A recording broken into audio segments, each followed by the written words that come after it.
Thank you for joining us today for this webinar organised by the Global Initiative Against Transnational Organised Crime in collaboration with the International Centre for Criminal Law Reform. Since its inception, the Global Initiative has sought to provide a platform to promote greater debate and innovative approaches, which serve as the building blocks to an inclusive global strategy against organised crime. And any strategy against organised crime must include international cooperation as a key pillar. And that can mean international cooperation between law enforcement and criminal justice practitioners, but also other relevant government officials, and we believe other stakeholders, including those from civil society. And multilateral cooperation is central to any type of international cooperation on organised crime. But as we witness an ongoing decline in the importance of multilateralism itself, it's vital that we look ahead to understand the future of international cooperation against transnational organised crime. And this is why at the Global Initiative, we teamed up with the International Centre for Criminal Law Reform to publish in late 2021 a paper authored by the ICCLR's Jessica Jahn and Yvon Dandurand, who are here with us today. Their paper outlines 5 scenarios for the future of international cooperation in the context of this decline of multilateralism and challenges in the implementation and promotion of the organised crime multilateral tools that we have at our disposal. So in this webinar, we will hear from the report's authors and they will outline their findings. And we will also hear responses and perspectives from a panel of eminent experts before we open the floor for an interactive discussion. And when it comes to the Q&A, please post your questions in the chat, say who you are, and if you would like to ask your question live from the floor, or whether you're happy just to have them answered by the panel from the text that you've written. So without further ado, I would like to hand over to our 2 Vancouver ICCLR-based colleagues, Yvon and Jessica. Yvon Dandurand is a Professor Emeritus of Criminology and Criminal Justice at the University of the Fraser Valley, British Columbia, a Fellow and Senior Associate at the ICCLR, and a member of the Global Initiative Network of Experts, importantly. And Jessica Jahn is a Senior Associate at the International Centre for Criminal Law Reform. So Yvon, Jessica, I now hand over to you for the main presentation of this session. I think there we go. It's morning here in Vancouver, so good morning to everyone. When we started this study, we were concerned with the deterioration of international cooperation in criminal matters. Of course, we're aware of the progress that has been made over the last 20 years, in particular since the adoption of the UNTOC, the UN Convention Against Transnational Organized Crime. But we noted, however, that geopolitical changes had weakened the multilateral cooperative framework. Our goal was to provoke a new dialogue on the path forward for multinational cooperation, a dialogue that hopefully will include very active participation by civil society. So we thought it'd be useful for us all to consider different scenarios for the future. Of course, we don't have a crystal ball, so basically we were trying to consider some of the current trends and current obstacles and try to imagine what are the possibilities or the options for international cooperation. We noted, of course, the growing transnational nature of crime, and as we know, there was a fantastic report prepared by the Global Initiative, published last year on these trends. However, the global cooperation regime is complex and oftentimes disjointed, which makes it difficult to combat organized crime. And we noted examples like mutual legal assistance, for instance, and the transfer of evidence and information and intelligence, which basically moves very slowly at a time where issues and crime, on the contrary, is moving very, very quickly. We talk about the legacy tools, and we talk about the fact that they are maybe obsolete in some ways, and they have not kept up with the times. But our interest was not so much in the technical aspect of international cooperation, but more so on the changing geopolitical landscape that makes international cooperation against organized crime both more urgent than ever, but also more complex and more precarious. Uh, Organized crime, as you know, like any other serious transnational threats, whether we're talking about terrorism, environmental degradation, or a pandemic, requires collective, swift, decisive action. And in spite of the progress that we've achieved internationally over the last 10 to 20 years, we're still far away from that goal. We, in our paper, did not go a lot into some of the difficulties with the international cooperation regime. That is already well documented in other places, but some of the main fault lines in the current international criminal justice cooperation regime are not only obvious, as we suggest, but sometimes also they seem to be widening and becoming worse. So we don't know exactly why these fault lines are there currently, probably a function of the geopolitical landscape. But in many ways, they're the results of international policy, including gridlock in cyber policy, policy paralysis in the migration area, and competing interests in environmental protection and climate policy. So this is not an issue that's limited to cooperation in criminal matters or against organized crime. So we had a few questions, which I know will be addressed in one way or another today and later. One of them was, what are the current and future challenges confronting international cooperation in criminal matters? What is worth saving from the current international regime? And what are its missing elements?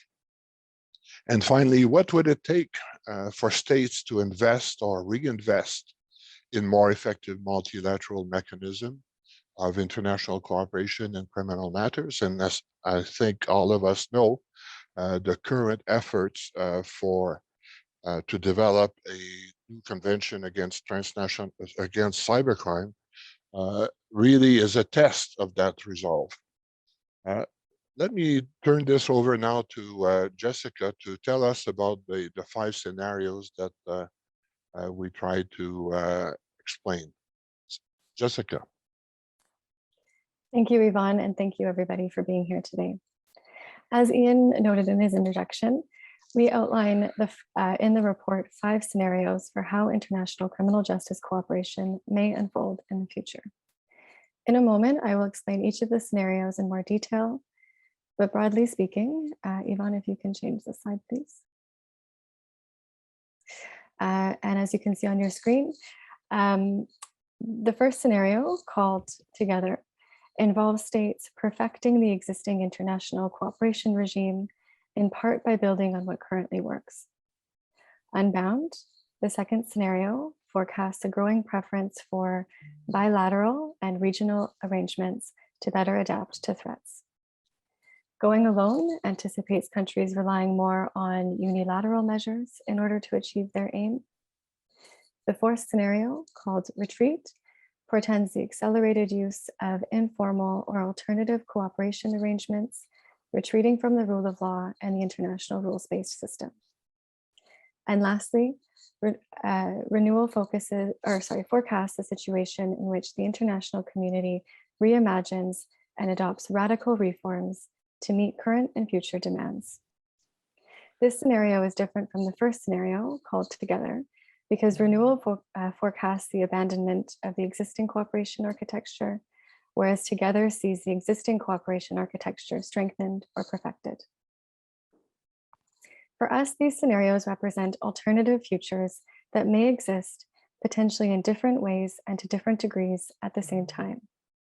They are distinct, but they're not necessarily mutually exclusive futures. And as we noted in the report, different types of cooperation are better suited to deal with different kinds of crimes and circumstances, meaning that we may continue to see these cooperation scenarios used together as we try to keep pace with new and emerging threats.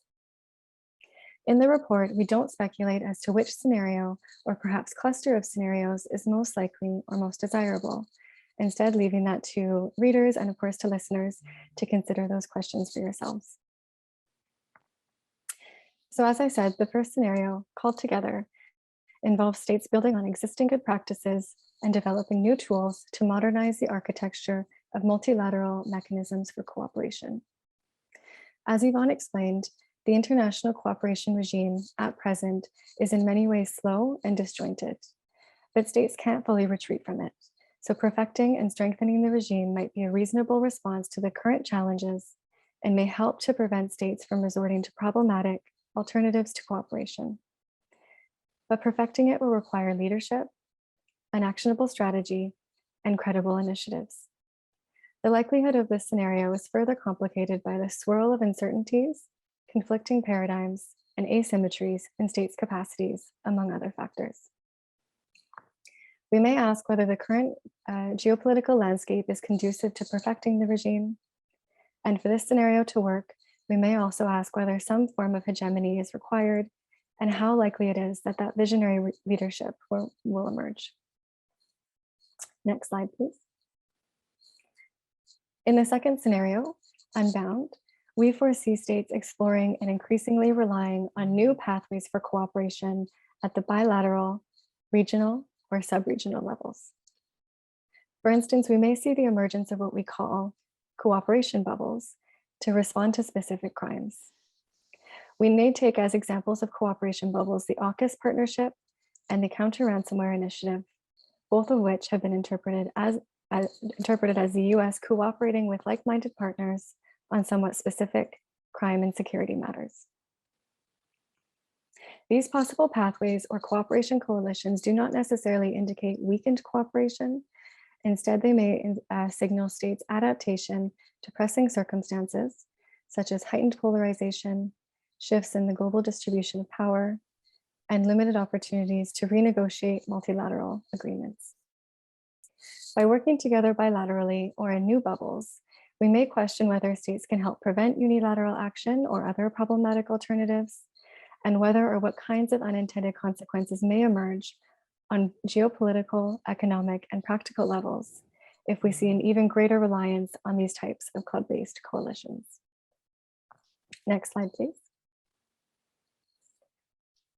Going alone anticipates countries, particularly powerful countries, disengaging from existing multilateral mechanisms and deciding to rely more on unilateral measures in order to achieve their aim, even though such measures are often problematic and may go against GI-TOC, the UN Convention Against Transnational Organized Crime.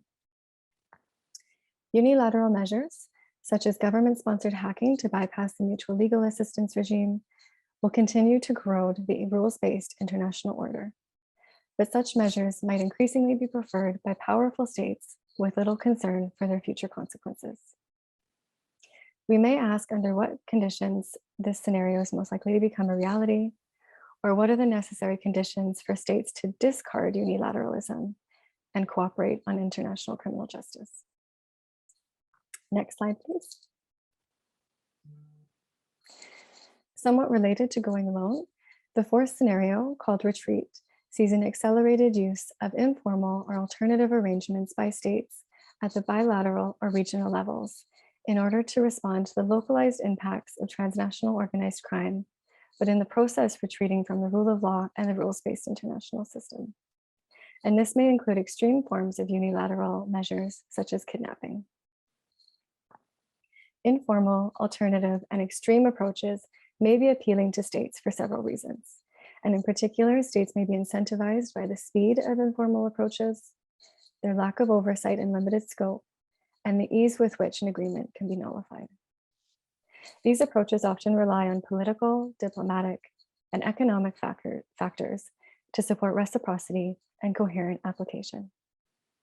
However, one of the problems is the likelihood of coercive cooperation, especially between unequally powerful states, which is made more possible by informal channels, and so too are human rights abuses made more possible. Next slide, please. And lastly, in the fifth and final scenario, called renewal, states would carefully rethink, reform, and renew the multilateral regime, pledging to reaffirm the rule of law and international criminal justice cooperation. However, if states continue to concentrate on their individual crime control priorities, or focus on their immediate political gains, the opportunities for action may slip away. One idea for action, as discussed by extradition expert David Sadoff, is the establishment of an international arbitration process by which unilateral actions or cooperation and compliances by states can be punished and resolved. We might question, what would it take for states to be amenable to that idea? What would it take to motivate states to enact radical reforms? And how can international organizations and civil society stakeholders mobilize to help transform the regime? With that, I will turn it back to Yvon for his last remarks. Thank you very much. Thank you, Jessica. Well, in addition to converging national interests or the need to face a common threat, the two essential ingredients of international cooperation are trust and reciprocity. Extension of trust from one state to another, or from one law enforcement agency to another, is what makes cooperation in fighting organized crime at all possible. So people say today that in today's globalized world, which say that basically today's world is more dependent on trust than ever before. Yet, in the current geopolitical context, in an increasingly polarized world, trust is in short supply. In his most recent book, 7 Ways to Change the World, Gordon Brown, a former UK Prime Minister, wrote, "We risk finding ourselves in a one world, two world system." So there's a major trust deficit in transnational relations, and that really is a reason for concern. Cyber insecurity in particular is especially revealing of the state's unwillingness to sacrifice sovereignty in favor of effective criminal justice cooperation. And as I said earlier, the negotiations that are starting on a new convention against cybercrime will be an obvious test of the state's resolve. So, don't know if you've noticed, a little while ago, Stuart, Patrick, and many others have started to argue that weak international cooperation is a choice, not an inevitability. So I hope they're right, and I hope that the right choices will be made.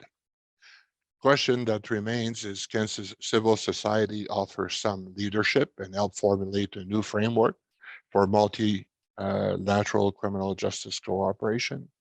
And what might be the building blocks of such a framework? Thank you for your attention.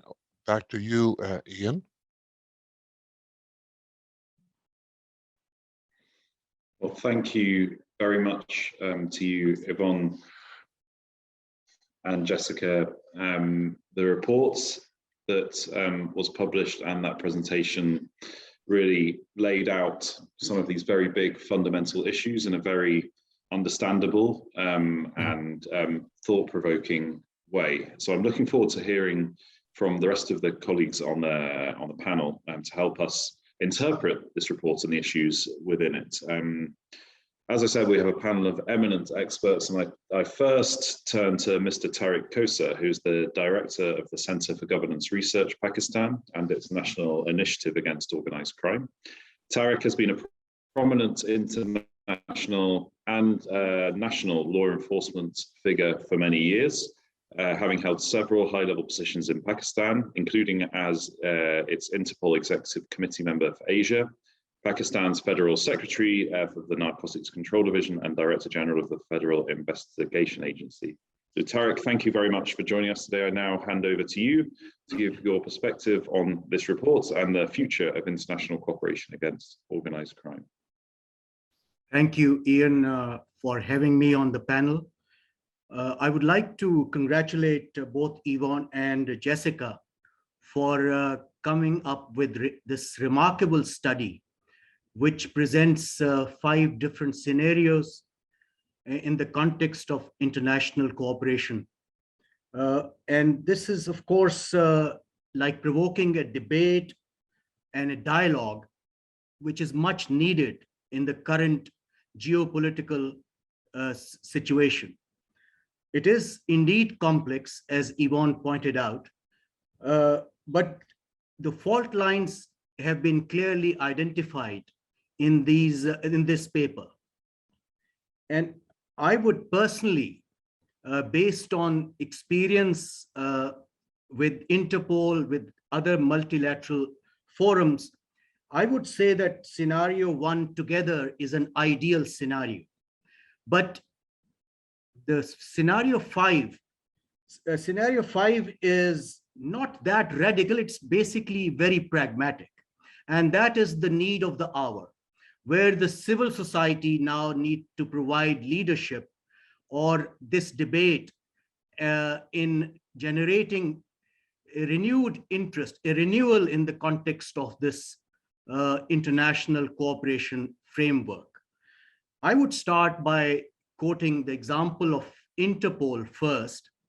Having been associated with that body in the executive committee, Interpol in the context of informal police cooperation is very effective.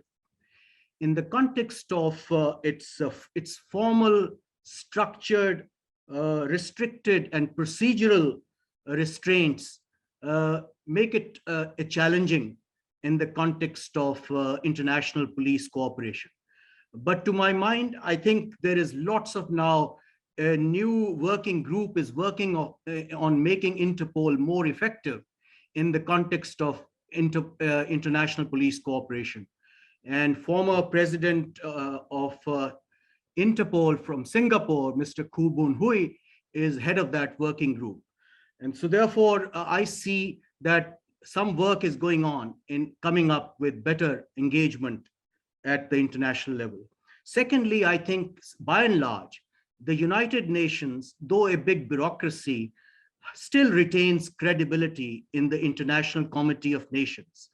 And my experience of being associated with UNODC as a rule of law advisor is that UNODC framework is generally acceptable in different countries. And in the context of Pakistan, I can quote an example that they came up with 5-year country programs starting in 2010 on rule of law and criminal justice, which promoted and developed rule of law roadmaps, promoted cooperation nationally, as well as there was very important component of international cooperation in the policy frameworks which were prepared along with the UNODC. So therefore, to my view, when Afghan drug situation was a challenge, there was this trilateral fora between Afghanistan, Pakistan, and Iran. And this was a good multilateral cooperation for drug interdiction. Then in the context of migrant smuggling, there was this quadrilateral initiative between Pakistan, Iran, Turkey, and Greece. And then eventually Afghanistan also joined. So that kind of, multilateral and regional frameworks and overall under the framework of UN was acceptable, had credibility. And so therefore, I would still feel that the UNODC civil society unit is still can play a key role in the context of developing this organized crime fighting frameworks and working with different civil society organizations.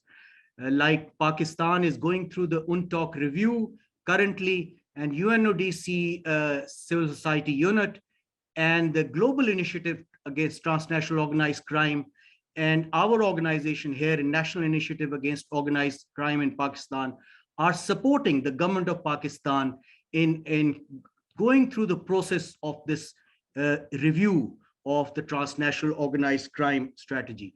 So therefore, I find that the civil society can provide leadership.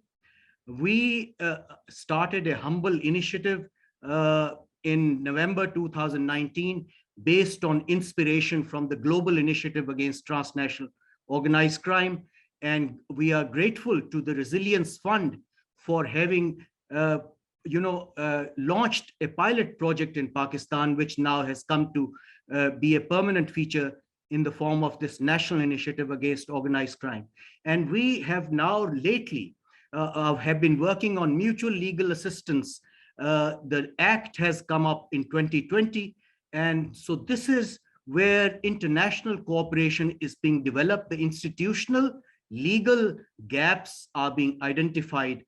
So all in all, Ian, I am an optimist. I remain as a practitioner, as a professional. I believe that professionals, state and society can forge a joint response against transnational organized crime and work up strategies. So therefore, in my view, the scenario 5 is pragmatic, and we need to work on that. A renewal, these are new normals, new geopolitical blocks are coming up, but so is the way that innovative and creative ways need to be found to forge some international partnerships and civil society partnership, to my view, with the Global Alliance Against Crime Prevention and Criminal Justice, Vienna-based civil society organization, is building a coalition of civil society partners globally against organized crime and other aspects. So therefore, Ian, I find that we need to find these avenues,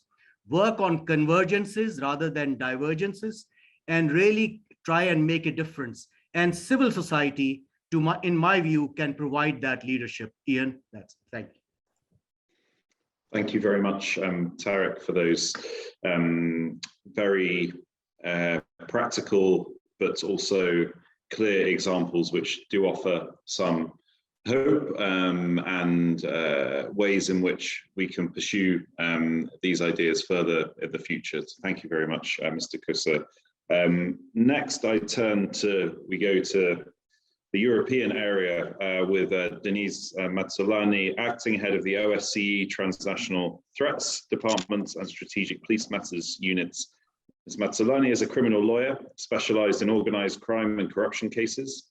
Before joining the OSCE, she practiced criminal law, worked at the UN and the Italian Ministry of Foreign Affairs on criminal justice and police reform initiatives in Ethiopia, Afghanistan, Sri Lanka, Nigeria, and El Salvador. So I'm sure you will have many interesting perspectives for us. So over to you, Denise. Yeah, thank you so much, Jan, and thanks really to the Global Initiative Against Transnational Organized Crime for this kind invitation. For me, it's really a pleasure to be here with you today and share some of the, I would say, efforts, examples that we are trying to implement here at the OSCE. I would focus thinking about today's event, I thought to maybe use one pilot initiative that we are implementing in Southeastern Europe that we initiated back in 2019, which is giving some sort of good results and good hope for the future. And why I chose this? Because in these concrete examples of activities, we are trying really to involve more civil society organization in the fight and in the prevention of transnational organized crime. And also, we are trying to support more and more informal arrangements and informal mechanism. So this, I think that these two main areas, it's a bit what I want to focus on. And starting with the informal mechanism or informal arrangement, we tried with 5 countries in Southeastern Europe, starting with Albania, Bosnia, Montenegro, North Macedonia, and Serbia, to connect a bit better the specialized prosecutor's office dealing with organized crime. And why we did so? Because back in 2016, these countries were member. They had a liaison officer at Interpol, including Europol, but the prosecutors, for example, were not actively participating in other networks. So there was a gap. And we thought, okay, let's try to put the prosecutors together, at least to start this exchange, exchange of information at an early stage of the investigation, and even to build this trust.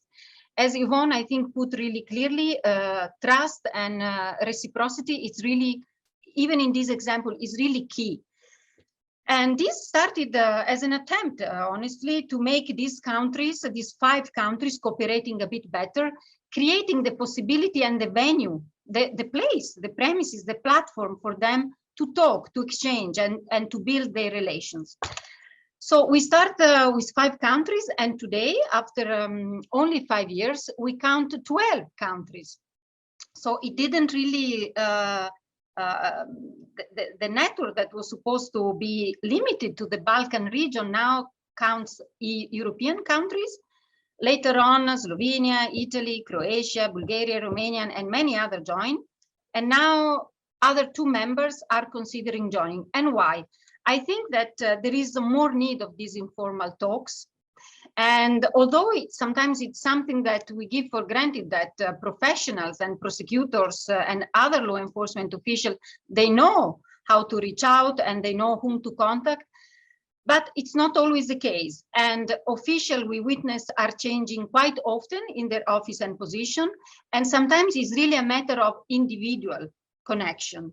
So this informal platform and arrangement that now we call Permanent Conference of Organized Crime Prosecution Office is something that the OC is planning to expand in other OC regions, as it's really giving some good results.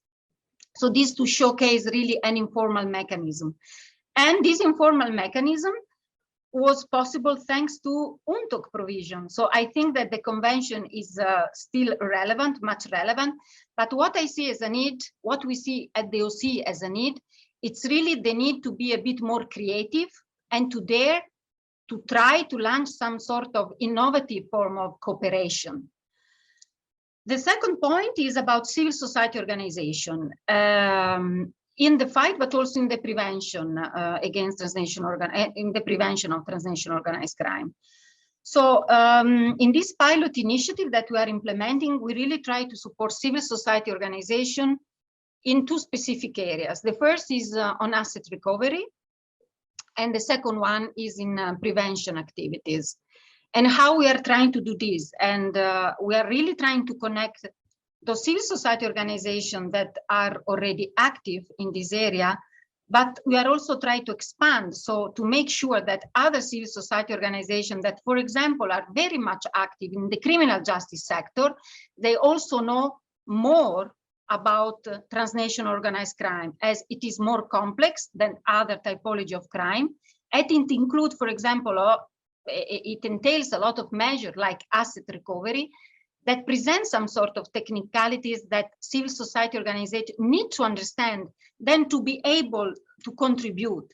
And for example, for us, civil society organizations are crucial, if, for example, in the social reuse of assets that are confiscated from transnational organized crime.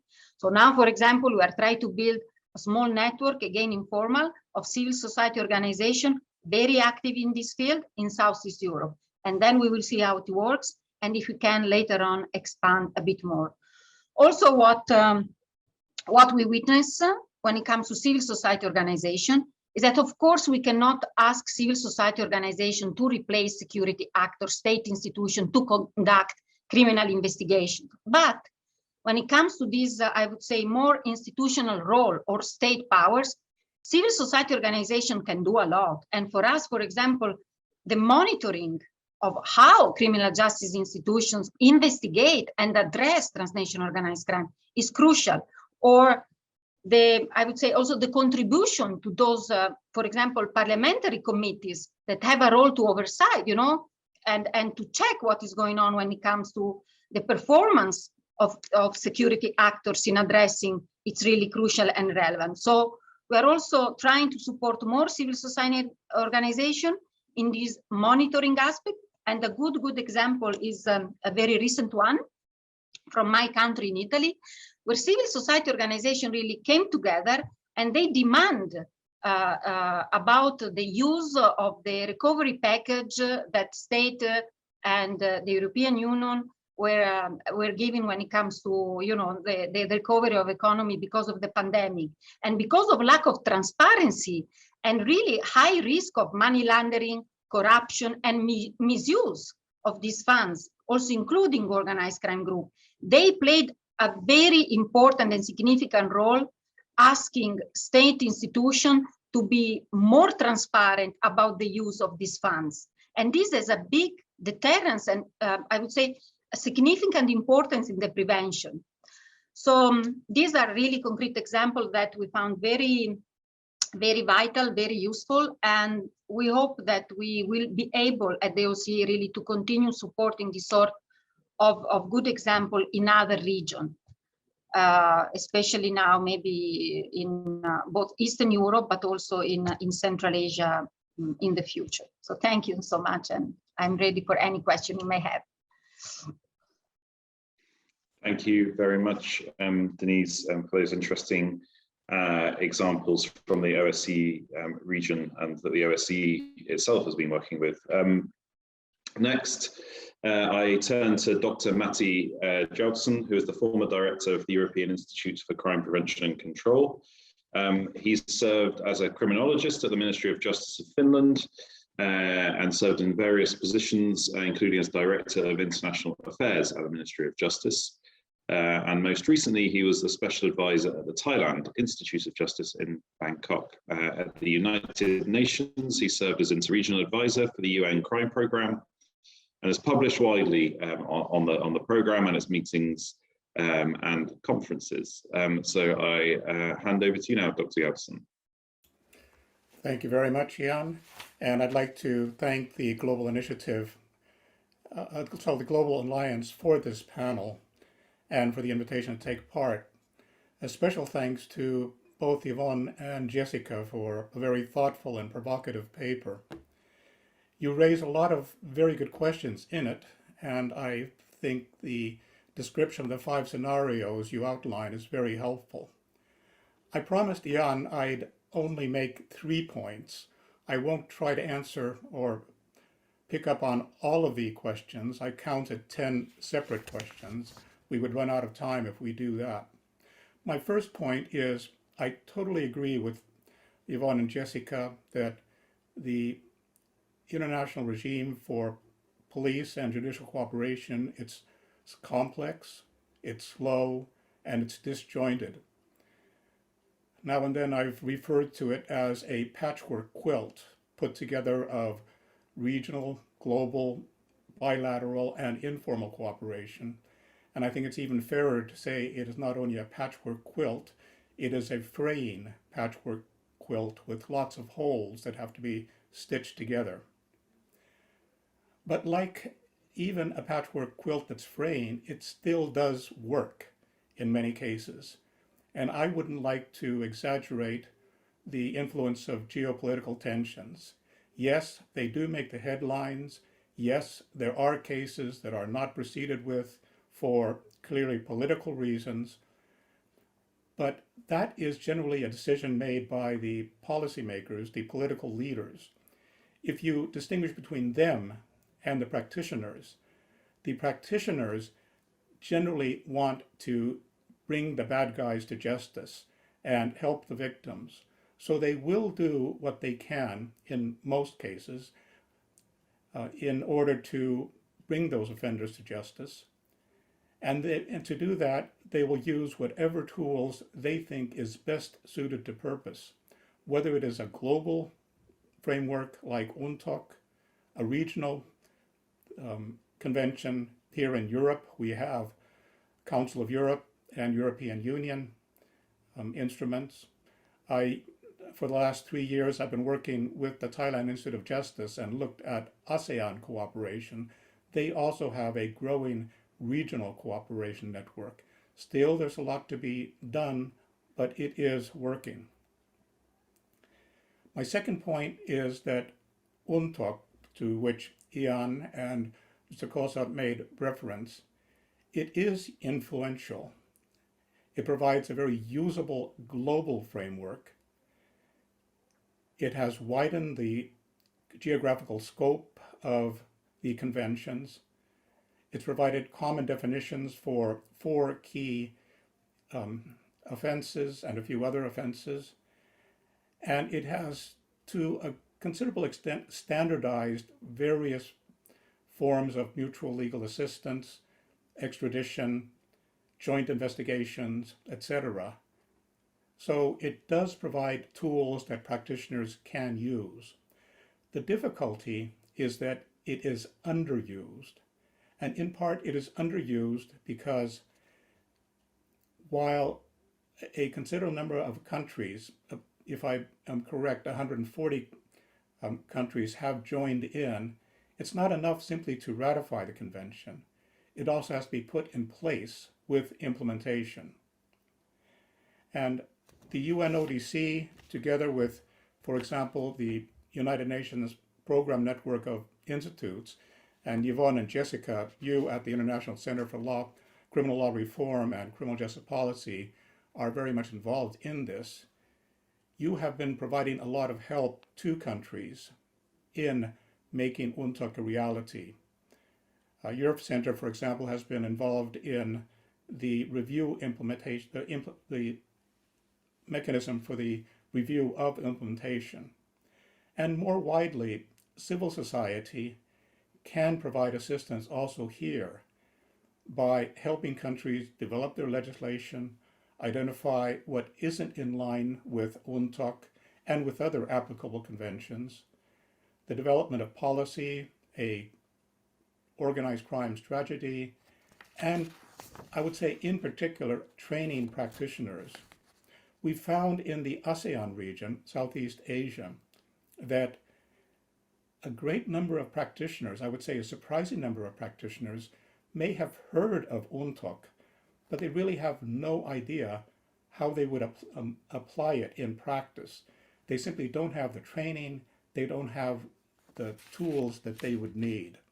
They have many other difficulties in this, but one of them is a need for hands-on guidance, how to build a case with another country.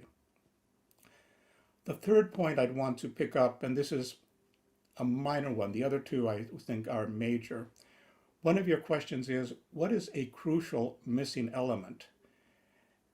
And you did make reference to digital evidence. That I think is a very important factor, because while UNTOC, for example, does provide a framework for providing mutual legal assistance, it doesn't really provide guidance on how to collect, how to retain, and how to use in court, much less how to exchange with another country, digital evidence. This is not something only for the UNTOC framework, in other words, dealing with transnational organized crime.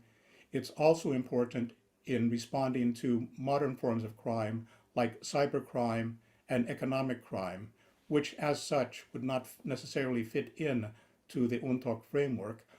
However, I would like to emphasize once again that UNTOC does provide the framework. It requires countries to develop their legislation and their practice, making also the use of digital evidence something that can be done. And on that third point, the defense of UNTOC rests. Ian, over to you.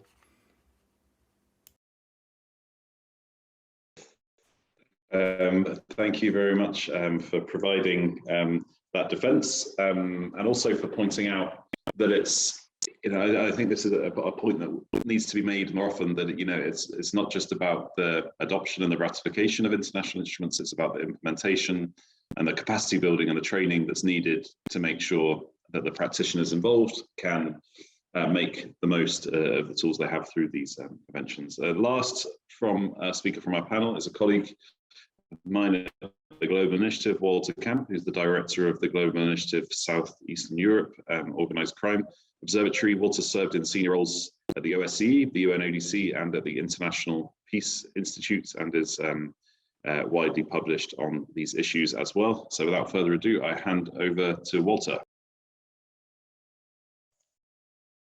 Thanks, Ian, and I will try and be brief so that we have still time for questions and answers. And thanks to Yvon and Jessica for a very thought-provoking report with lots of questions and different scenarios, and also to kind of spur us into action. I think, as Maddie concluded, how do we prevent the undoing of UNTOC and move instead to enhancing UNTOC? In your report, you quote Gordon Brown from his recent book where it says, the case for international cooperation has to be made if our world is to be changed for the better.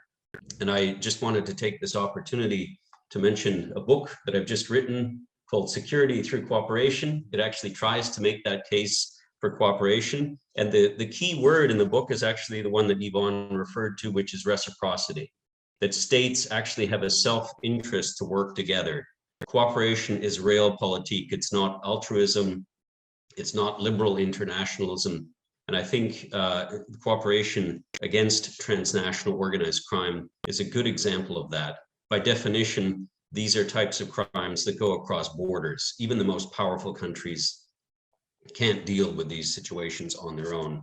They have to work together. And the only legal framework on which to have that cooperation is the UN Treaty Against Transnational Organized Crime. So yes, as Maddie says, it may be fraying, but that doesn't mean that it's useless.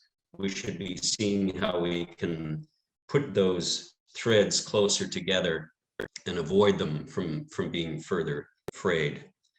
As one example, which I know Denise knows very well, in December 2020, at the OSCE Ministerial under Albania's chairmanship, despite the problems of COVID, despite the war in Ukraine, despite tensions between Russia and the West, all 57 countries of the OSCE were able to agree on a declaration against transnational organized crime. So even though there are geopolitical differences, and in Europe, those are quite great at the moment, countries do have a self-interest to cooperate on some issues, some islands of cooperation, of which I would argue in many cases, it's transnational organized crime. And that doesn't mean that all countries have to agree all of the time, but enough countries need to see on a particular issue that it makes sense for their own national security to work together. And I think Tariq has given us a number of good examples, triangular cooperation between Afghanistan, Pakistan, and Iran. Afghanistan, countries that would probably not agree on anything else, China, Russia, the United States, Iran, they all have a common interest to deal with the spillover of the situation, including transnational organized crime from Afghanistan. You could argue same with money laundering, smuggling of migrants, etc.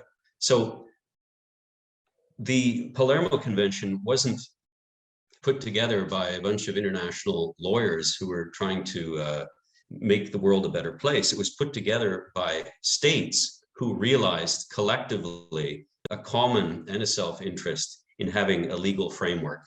So cooperation has to be functional, it has to be pragmatic, but also based on common standards and common commitments. A problem, though, that I see is that with interstate cooperation, there has to be enough self-interest among states. And a worrying conclusion from a recent and the first ever global index against transnational organized crime, which was put out by the Global Initiative in September, is that state actors are the most dominant agents in facilitating illicit economies and inhibiting resilience to organized crime. So if some states themselves actually have an interest to block cooperation because they're part of the problem, then what do we do in terms of enhancing international cooperation? I think that's a big problem. And it helps to explain to some extent why UNTOC hasn't reached its potential. It hasn't reached its potential because some states don't want to cooperate. So what do?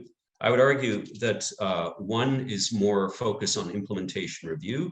Maddie's point that it's not only signing these treaties and ratifying, it's implementation and keeping states accountable to the promises that they've made. Second, widen the set of actors dealing with this. So it's not only interstate, but you engage with civil society, with law enforcement, private sector, with municipal governments. Now that more than half of the world's population lives in cities, I think cities realize that they have a self-interest in being more effective on these issues. So yes, a greater role for civil society, but not only civil society. My final point would be that we need a more strategic approach to deal with this problem. There's a global legal instrument to deal with organized crime, but there's no global strategy, despite the fact that this is a threat to international peace and security, to development, and to the rule of law. So this paper finishes by challenging us to develop such a strategy. At the Global Initiative, I have to say we're up to the challenge. This is breaking news, but in 2022, we will be focusing then now on the building blocks of a global strategy against transnational organized crime, looking to all of you who are speakers on the screen, but all of those of you in the audience as well. We will be seeing what civil society can do to develop this multi-stakeholder strategy. Obviously, it will only be useful if it's eventually endorsed by member states of the UN. But we think that we can't wait for states to come up with this strategy on their own, that we will try and trigger discussion on possible building blocks for such a strategy. So if the point of your paper, Yvon and Jess, was to challenge us to do something, as I say, we're up to the challenge. And I hope that a year from now, we can report back on what those building blocks. Thank you very much, Walter, and congratulations on the book, and looking forward to seeing the results of the work on the strategy. We have 7 minutes left. I've seen one request for the floor already, so I'm going to hand over, and I don't know if the technical people can make Demosthenes Chrysikos, otherwise known as Demos to most of us, to take the floor to make his comments. Thank you very much, dear Ian. Allow me, first of all, I'm very pleased and honored to join you in this very inspiring and very interesting discussion. Allow me to congratulate Yvon and Jessica for drafting this very interesting paper, which in certain parts provides food for thought and also inspiration to think outside the box on how to shape the future of international cooperation in a more effective manner. Allow me, however, to express some questions or concerns as to whether the subtitle of the paper, The Undoing of UNTOC, even with a question mark, fully serves the purpose of promoting this inspiration, or instead further complicates the framework of discussion. Of course, it is a provocative question, and opens the floor for further discussion, both, I would say, scientifically and politically. But in my opinion, the real question has to do with not exactly the undoing of UNTOC, but the deepening of implementation of available instruments, including UNTOC. If for this, in this particular context, I would say that the most important priority, in my humble opinion, should be to utilize existing legal basis and promote better implementation of this legal basis, coexistence of legal basis. So I would add to the concepts of trust and reciprocity that Yvon mentioned. I would also add the concept of complementarity of legal basis. And I would say that states parties have a wide array of legal bases, including multilateral instruments like UNTOC, that they can use in order to promote international cooperation. Having said that, I see the potential of primarily the first scenario of improving the current regime of international cooperation. In the paper, it is mentioned that the regime on international cooperation criminal matters seems to be essentially rudderless. And in the absence of competent leadership, it is not clear whether there are initiatives in place that could improve the current situation. But I would raise the question, actually, who exercises leadership? In the case of the Palermo Convention, it's implementing body, the Conference of the Parties, actually states parties. So apparently it is a matter of political will to promote implementation of the convention. I would add another scenario to the 5 scenarios presented in this paper, or probably a sub-scenario under the first one. I think that Walter mentioned it, and it is actually the emergence of new actors in the field of international cooperation, with the emergence of legal issues relating to digital evidence that Matti also mentioned. We have new actors like Internet communication providers who play a vital role in providing evidence overseas and in actually ensuring that effective mutual legal assistance involving digital and evidence is in place. And this is something that we should focus in future. Regarding the 5th scenario, the review and also the renewal of existing multilateral regimes, I think that this is a very interesting perspective, but we need, first of all, as a starting point, to define the context of what we mean by renewal and review. If we're talking about reviewing and renewing normative agreements that the states themselves have agreed upon, multilateral instruments have specific provisions that structure and guide the process on how to achieve this purpose. For example, in the Palermo Convention, we have for bilateral disputes, Article 35 on the settlement of disputes. For more institutionalized issues relating to potential amendments of the text of the convention, we have another process that is provided for in Article 39. But if we mean how to review and renew efforts in terms of implementation, in this case, I see also the importance of civil society actors, also in relation to activities undertaken at the national level within the context of the review of implementation of the convention, including its international cooperation provisions. And I would say that Matti's point on the importance of contributing to training of practitioners is very important, because this training, particularly in developing countries, also facilitates further implementation. My last point is that at the end of October, when this paper was released, it was a happy coincidence that UNODC also published for the first time in the 20 years after the adoption of the convention, a digest of cases, actual cases, in which the convention was used as a legal basis in order to promote international cooperation in different regions.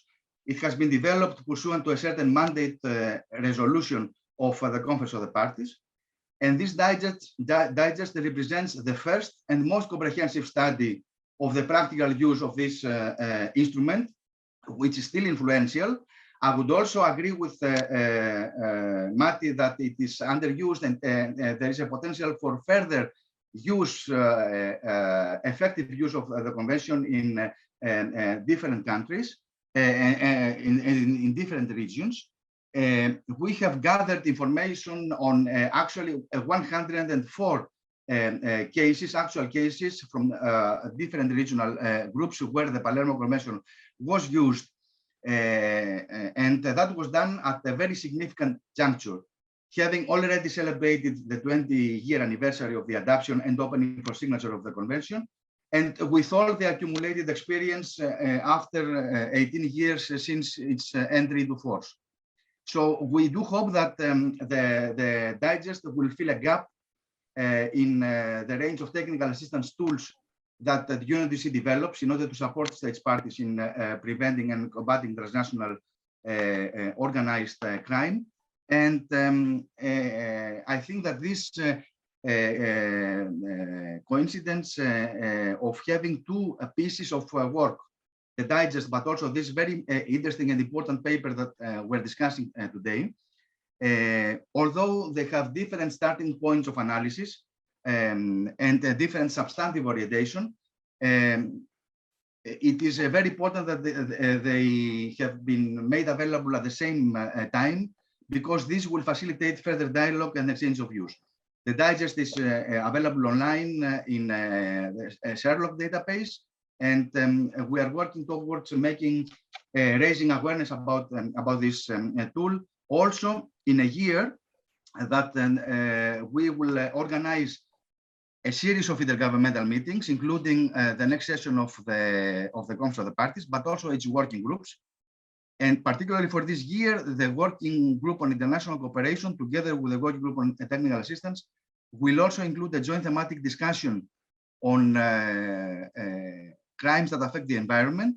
And this is another indication demonstrating the huge potential of the convention to be used as legal basis, also for new and emerging forms of crime.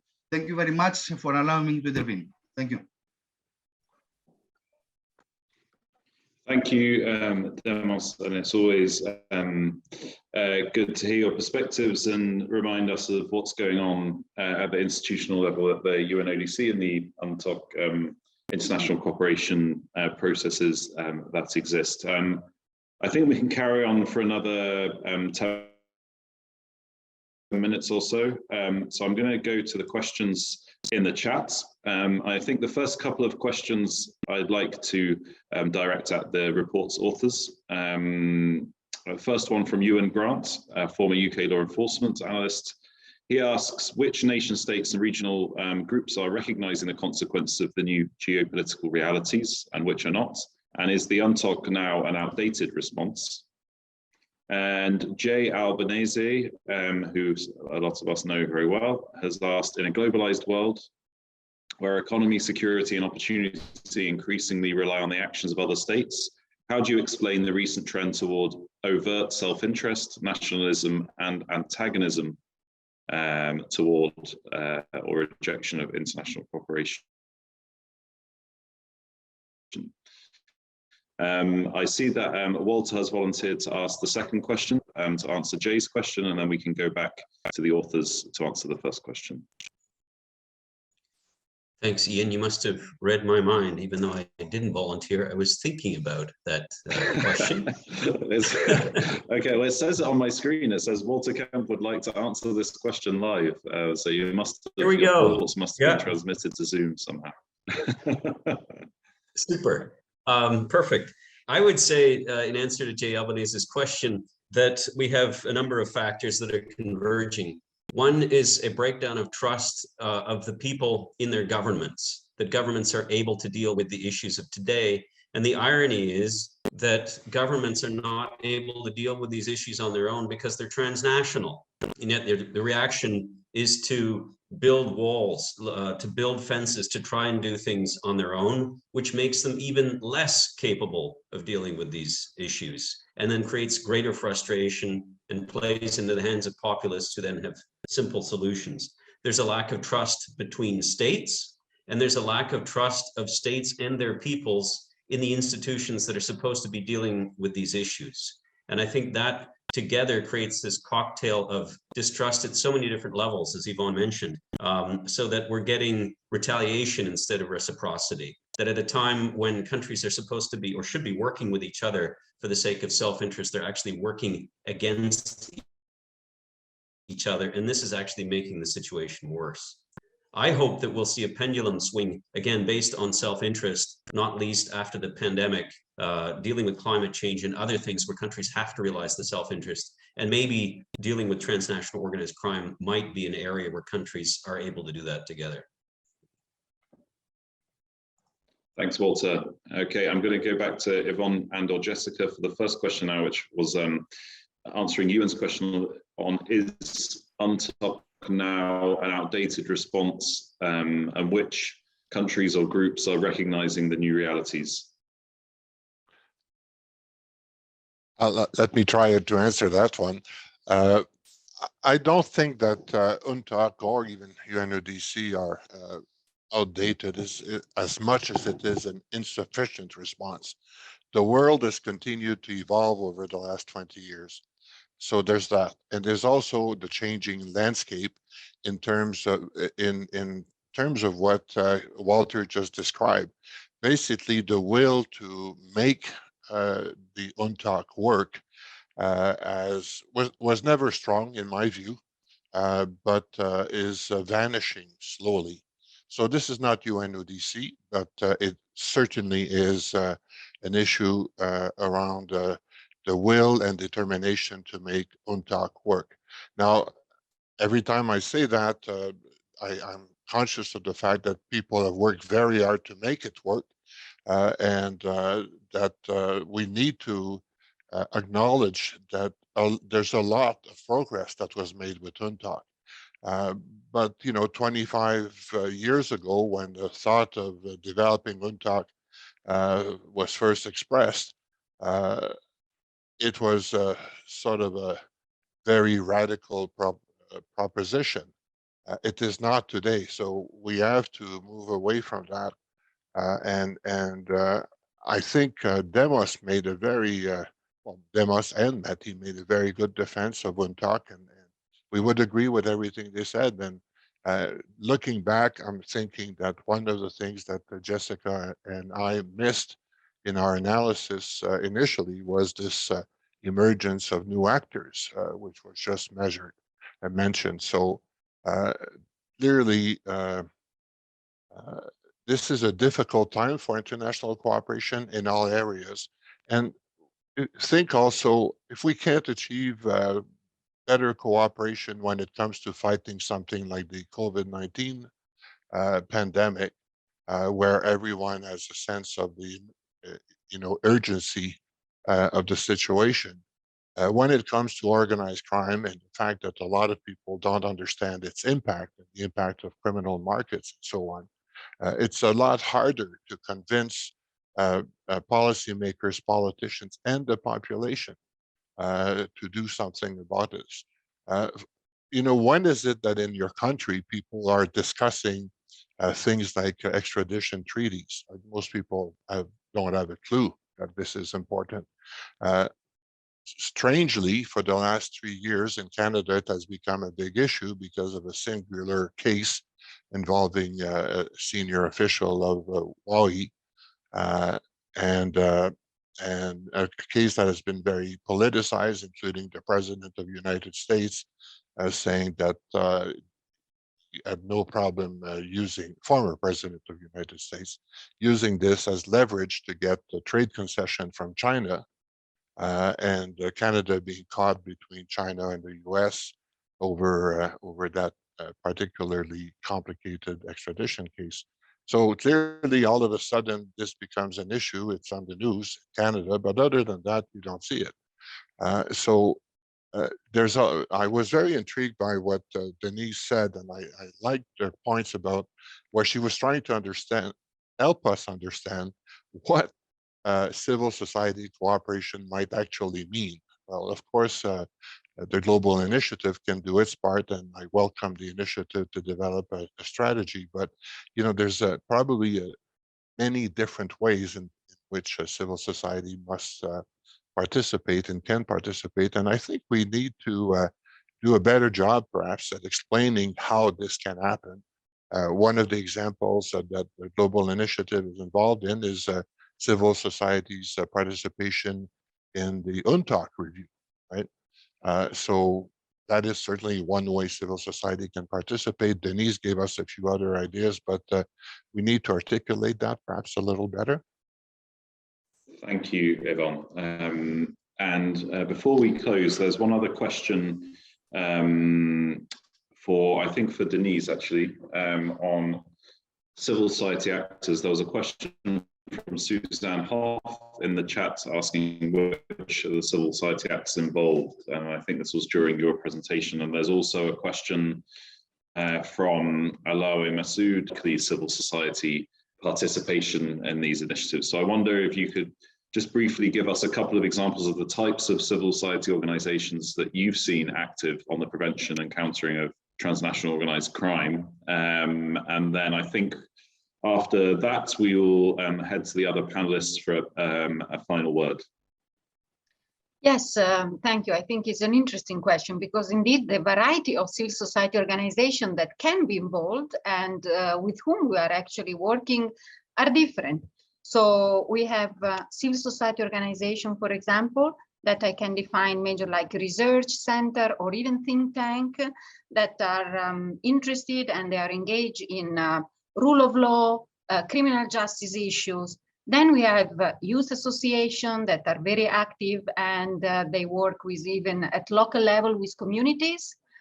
We have also civil society organizations that are dealing and are focusing more on economic empowerment, for example, of women or other vulnerable groups.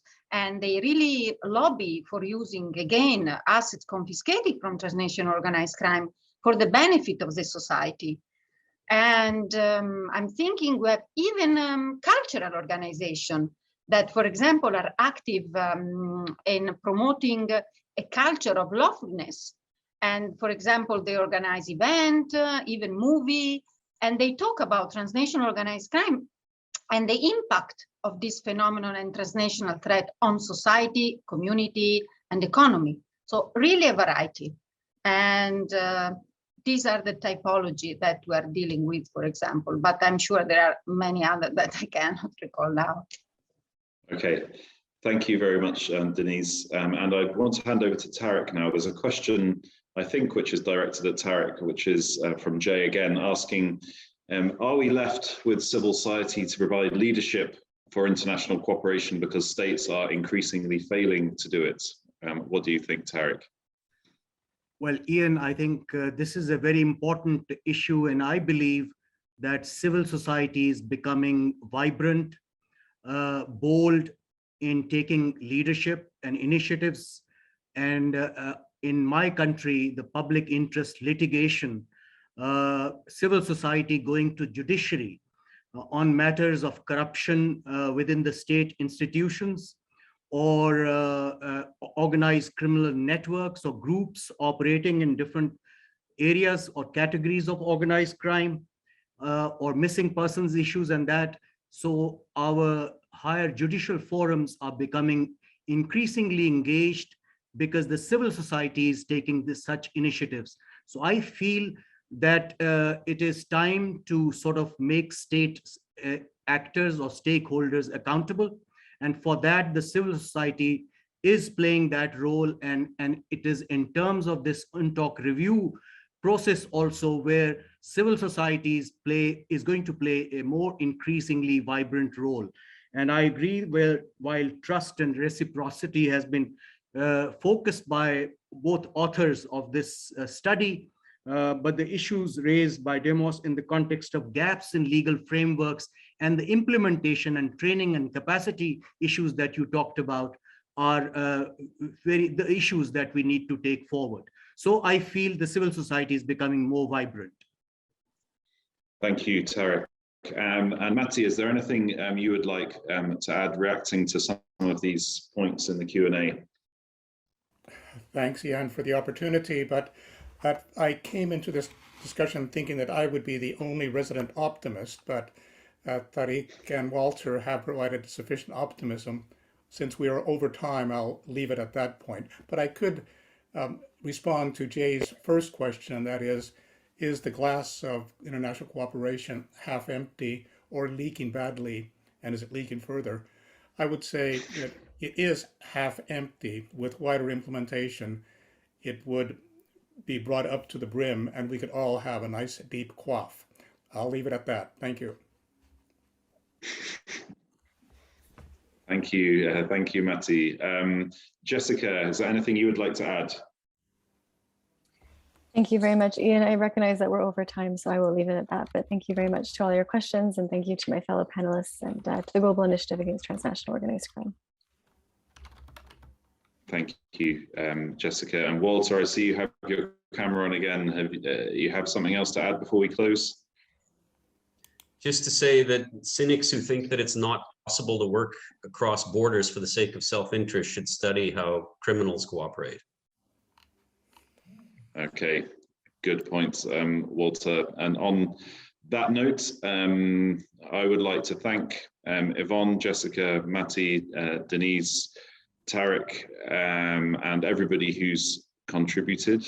I think one thing we can all agree on is that this is an increasingly important issue, that there are, but also that there are a range of tools out there. We are not lacking tools, we are lacking the implementation and the success that we think we can achieve. So this is a conversation. The report has prompted us to continue the conversation. There are a lot of people in the meeting today from various backgrounds. I can see prosecutors, diplomats, civil society experts, intergovernmental experts.